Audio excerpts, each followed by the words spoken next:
Well, hello everyone. I've kept you waiting. I'm sorry. My sincere apologies, but to make up for it, this video has no sponsor for today, so we can jump straight into it. I hope you will like the sixth part of fainting in front of the team. Today, the team is Shiratorizawa, and the one who's fainting, Shirabu. So we all know Semi Shira. Yay! Let's go!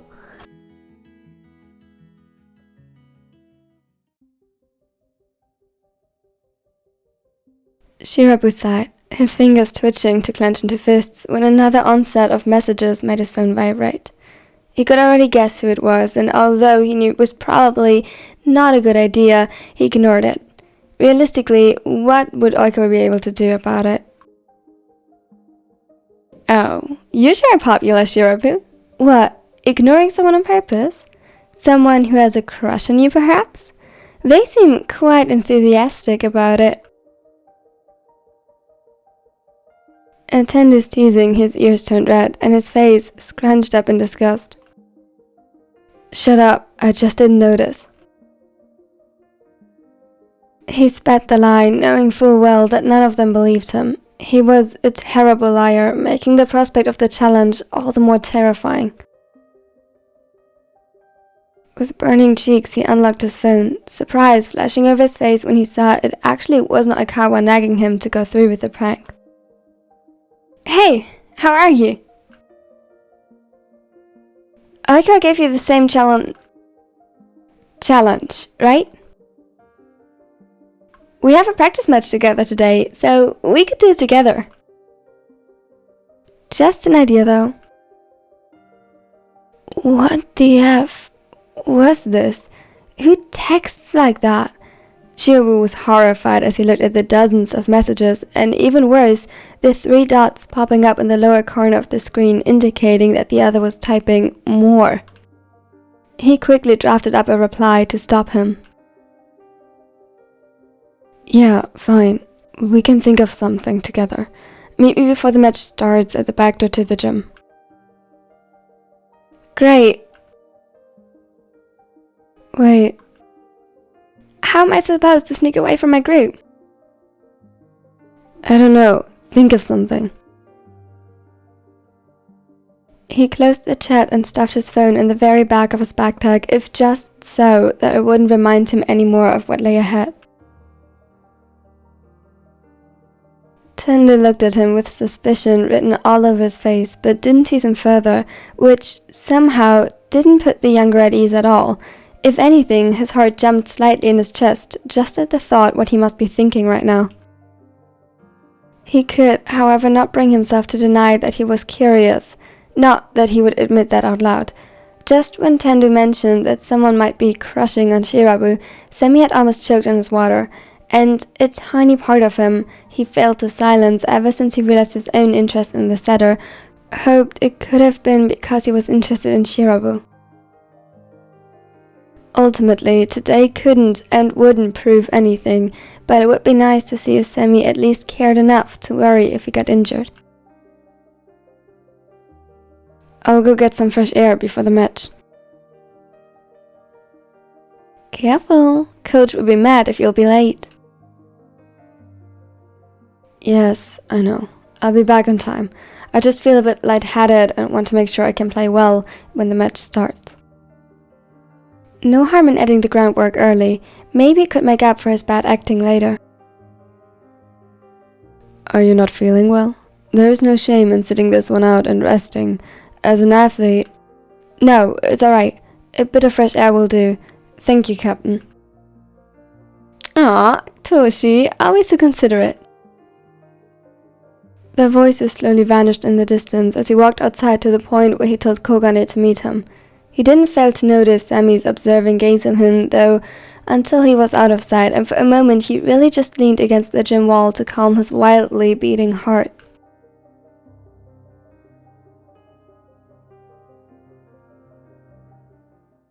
Sorry, I didn't find it right away. Kogane came to a sudden halt before him, panting and holding his side. Finally, your coach might be okay with a little delay, but mine isn't so forgiving. So let's get this done with quickly. He crossed his arms over his chest and watched with slight disbelief as the formerly out-of-breath setter recovered in a heartbeat, new excitement filling his eyes. Right, I can't wait to see everyone's reaction. He sure seemed enthusiastic. At least one person was excited about this challenge rather than petrified at the prospect of making a fool out of themselves. Shirabu cursed his own curiosity for making him go through with this. As I see it, it would be easiest to come up with a way to faint at the same time to avoid arousing suspicions. The blonde nodded eagerly, his brows furrowing in concentration. We could bump into each other on the court. Maybe we're running for the ball or something.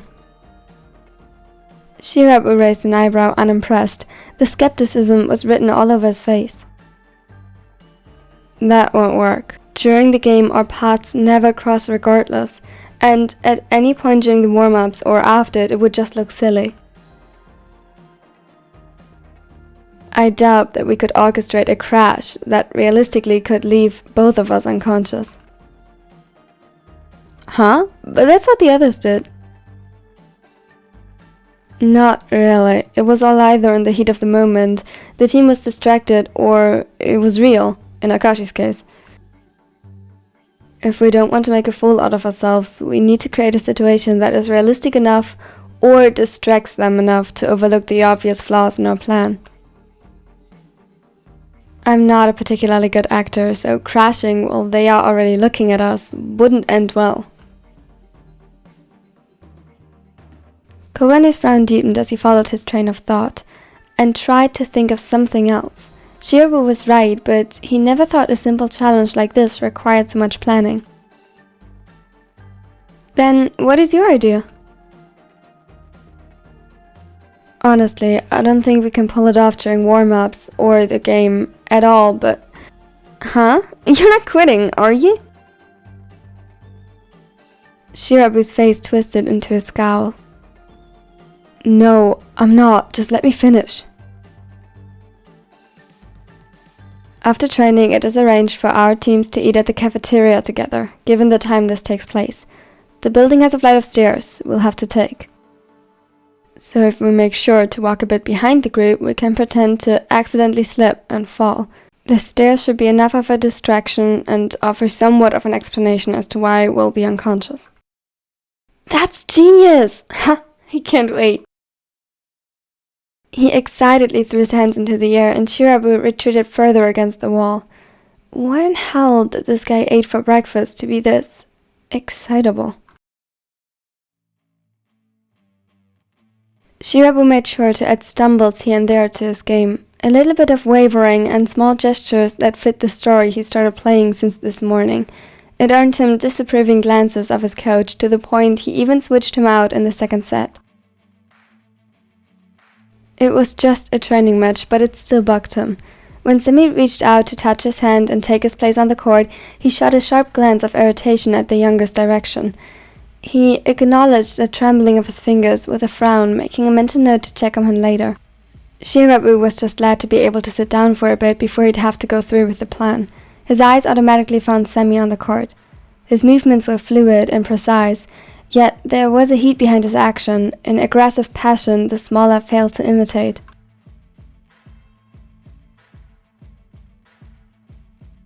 Wait, I wanted to ask Shirabu-kun something. He was a little too loud. It was barely subtle, but it seemed normal enough for him as he took his place walking beside Shiratorizawa's top setter. Shirabu sighed, but otherwise paid it no mind at first.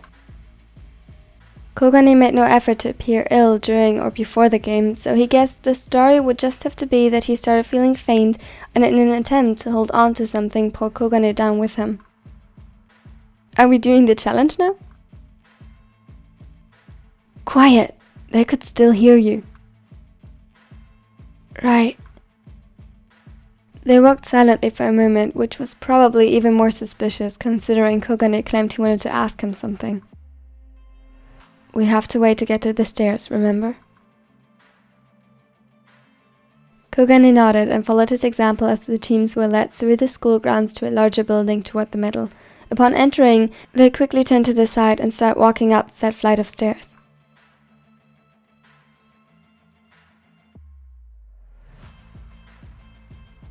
Shirabu could feel rushed glances in his direction as he pretended to hold a conversation with Kogane while making sure to appear exhausted enough to make the lie believable. They were at the very end of the group, and once the others had passed the first stairs, turning around the corner, he quickly pulled Kogane backward. They had to act fast, climbing down a couple of steps to minimize the distance they'd actually fall without anyone noticing before the act would start.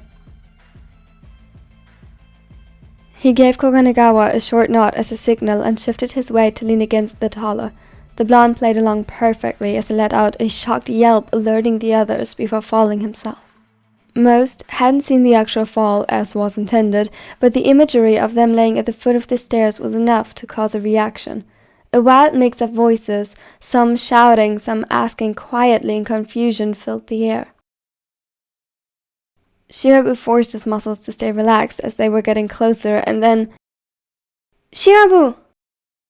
Semi's voice cut through the crowd, filled with what he could only assume to be worry. Before he knew it, there were hands on his arms, shaking him slightly and starting to inspect him. They roamed up to his neck to check for his pulse. One was placed steadily on his chest to feel for his breathing, and Shirabu was sure his heart would beat out of his chest at any moment now. Damn it! Kenjiro, what happened? At the confirmation that the hands belonged to Semi, his face heated up in an instant, and he struggled to stay still any longer despite desperately wishing he could just fall unconscious for real. He was acting odd before already. Oshijima hummed in agreement. Perhaps he's sick. We should bring him to the nurse. We can't just bring him to the nurse. He's unconscious. We need an ambulance or something. Shirabu gulped. He needed to avoid that.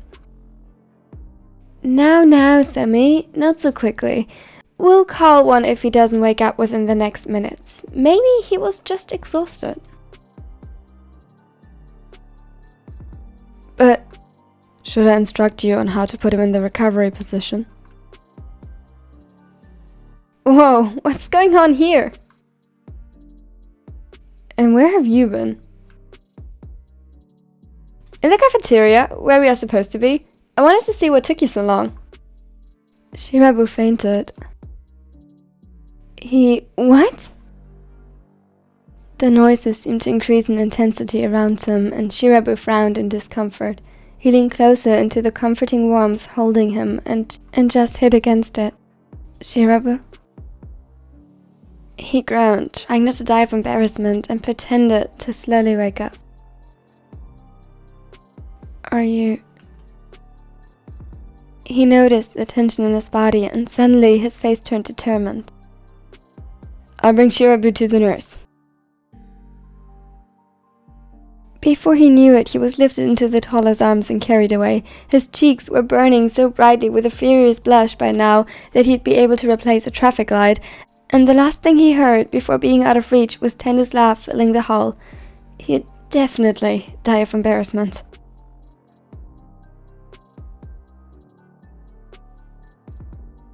Thank you so much for watching to the end.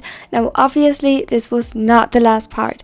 Kogane will get his own part, which might be a little bit shorter because you already know how it happened. Now we just get a couple more point of views and obviously the reaction to him fainting. I'm very excited for it. I hope you are too. If you liked it, consider leaving a like and consider subscribing so you won't miss out on anything in the future. And a very special thanks to my nerdy Nekos. Thank you so much. You helped this channel a whole lot. If you also want to become a channel member, click the join button under this video. Check out my other social media if you want to support me otherwise, and now I hope you have a wonderful and amazing day. Step 1, wake up early, gonna rise with the sun. Step 2, get some good, some food in you. Step 3, think real hard about what you wanna be. Step 4, everybody just do your thing. Wake up, today's gonna be a good day. Wake up, today's gonna be a good day. Wake up.